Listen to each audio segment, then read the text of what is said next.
Arestado ng otoridad ang 17 banyagang dawit umano sa malawakang online scamming activities po sa lungsod ng Makati. At nabatid na ito pala mga suspect na ito ay bumibili ng mga na-hack na data sa dark web na siyang ginagamit nilang pambubudol sa kanilang mga biktima. Borencina Cruz sa detalye. 17 banyaga na sangkot sa malawakang online scamming activities ang nadakip ng mga tauhan ng NBI Cybercrime Division sa Makati City. Kabilang sa mga arestado ang 15 Chinese, isang Malaysian at isang Taiwanese. Ayon kay NBI Director Jaime Santiago, ikinasa ng kawadihan ang operasyon laban sa mga sospek sa bisa ng search warrant na inisyu na hukuman. Na-discover natin na naman itong scamming na ito. So we applied for search warrant sa Makati Regional Trial Court.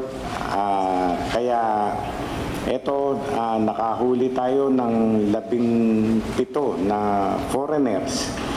Napa-inquest na natin and will be charged accordingly.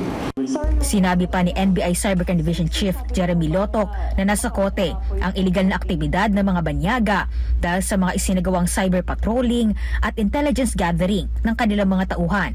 Kasamaan niya sa mga nasabat sa operasyon ng NBI ang mga desktop computer, laptop at cellphone na ginagamit ng mga dayuhan sa mga iligal na cyber activity. Nabatid na bumibili ng mga hack na data mula sa dark web ang grupo para magamit ng mga ito sa kanilang pag-scam ng mga biktima. Data breaches, after that for sale sa mga dark forums. Ito ngayon yung pinoprocess ng ating scammers and perpetrators, and then from there, alam nila kung paano nila i-engage yung kanilang target.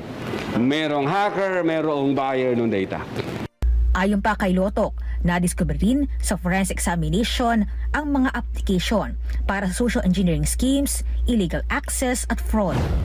Sa ngayon kasi may nakita kaming program code and script na pwede magamit to access other system without the authority nor consent ng ating system owner.